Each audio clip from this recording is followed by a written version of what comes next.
আকাশবাণী শিলচর আঞ্চলিক সংবাদ পড়ছে সৌমিত্র চৌধুরী।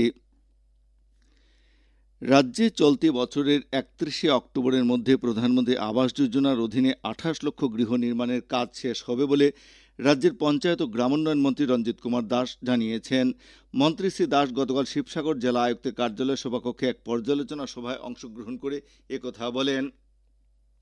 পরে সাংবাদিকদের সঙ্গে কথা বলতে গিয়ে মন্ত্রী শ্রী দাস আরও জানান যে প্রধানমন্ত্রী আবাস যোজনার অধীনে রাজ্যে 28 লক্ষ বাসগৃহের মধ্যে 21 লক্ষ বাসগৃহ নির্মাণ কাজ ইতিমধ্যেই শেষ হয়েছে এবং বাকি 7 লক্ষ বাসগৃহ নির্মাণ কাজ অব্যাহত রয়েছে, যা আগামী 31শে অক্টোবরের মধ্যে শেষ হয়ে যাবে। আকাশবাণীর কেন্দ্রগুলিতে অনুষ্ঠান পরিবেশনায় নতুনত্ব আনার মাধ্যমে বিজ্ঞাপনের মাধ্যমে রাজস্ব সংগ্রহের দিকে অধিক প্রয়াস দিতে আকাশবাণী সঞ্চালক প্রধান ডক্টর প্রজ্ঞা পালিয়াল গৌড় মেঘালয়ের আকাশবাণী কেন্দ্রগুলোর আধিকারিকদের নির্দেশ দিয়েছেন। আকাশবাণী সঞ্চালক প্রধান ডক্টর গৌড় গতকাল শিলংয়ে মেঘালয়ের আকাশবাণী কেন্দ্রগুলোর কাজকর্মর পর্যালোচনা করেন। আকাশবাণী শিলং, তুরা, জোয়াইন ও নংস্টাইন কেন্দ্রের আধিকারিকরা এই পর্যালোচনা বৈঠকে অংশগ্রহণ করেন। শ্রী গৌড় বলেন, উত্তর পূর্বাঞ্চলের শ্রোতাদের উপযোগী অনুষ্ঠান পরিবেশন করতে পারলে বিজ্ঞাপনের মাধ্যমে এই কেন্দ্রগুলো আয় করতে পারবে। ডক্টর পালিয়াল গৌড় আজ গৌহাটি আসবেন এবং আগামীকাল গৌহাটিতে আসামের আকাশবাণী কেন্দ্রগুলোর কাজকর্মের পর্যালোচনা করবেন। আগামী 27শে জুলাই তিনি নতুন দিল্লি ফিরে যাবেন। কাছাড় জেলা প্রশাসনের উদ্যোগে জেলার যোগাযোগ ব্যবস্থাকে আরও আধুনিক ও উন্নত করার লক্ষ্যে গতকাল একটি পর্যালোচনা সভা শিলচরের জেলা আয়ুক্তের কার্যালয়ে সভাকক্ষে অনুষ্ঠিত হয়। জেলা আয়ুক্ত মৃদুল যাদবের পৌরোহিত্যে আয়োজিত সভায় শিলচর হাইলাকান্দি সড়কের সম্প্রসারণ এবং এ সংক্রান্ত জমি অধিগ্রহণ করার বিষয় নিয়ে আলোচনা করা হয়েছে। সভায় জেলা আয়ুক্ত শ্রী যাদব বলেন যে বীরবল বাজার থেকে শিলচর মেডিকেল কলেজ ও হাসপাতাল পর্যন্ত সড়কটিকে 4 লেনে মিশন মোডে করা হবে।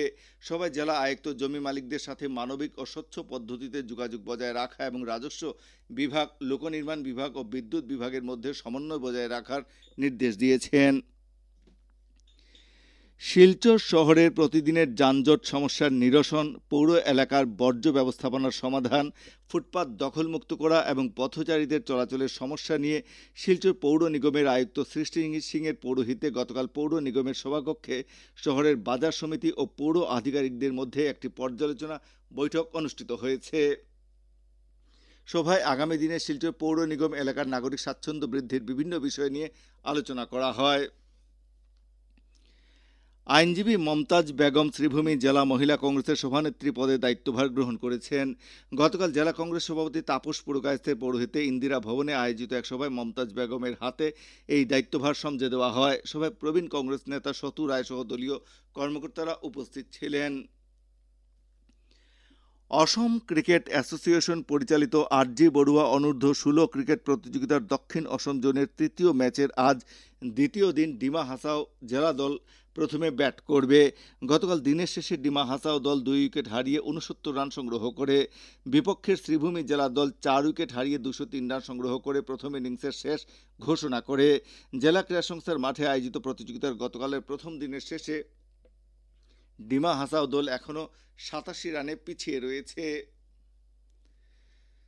লক্ষ্মীপুর জেলা ক্রীড়া সংস্থা আয়োজিত দীনেশ প্রসাদ গোয়ালা স্মৃতি প্রাইজমানি নকআউট ফুটবল প্রতিযোগিতার আজকের খেলায় নাংখিয়াং এফসি খেলবে রিয়াল ইউনাইটেড ব্রাদার্স দলের বিরুদ্ধে। পয়লাপুল খেলার মাঠে আয়োজিত প্রতিযোগিতার গতকালের খেলায় ইউথ ব্লুমিং ক্লাব 8-1 গোলের ব্যবধানে মার ব্রাদার্স দলকে পরাজিত করে।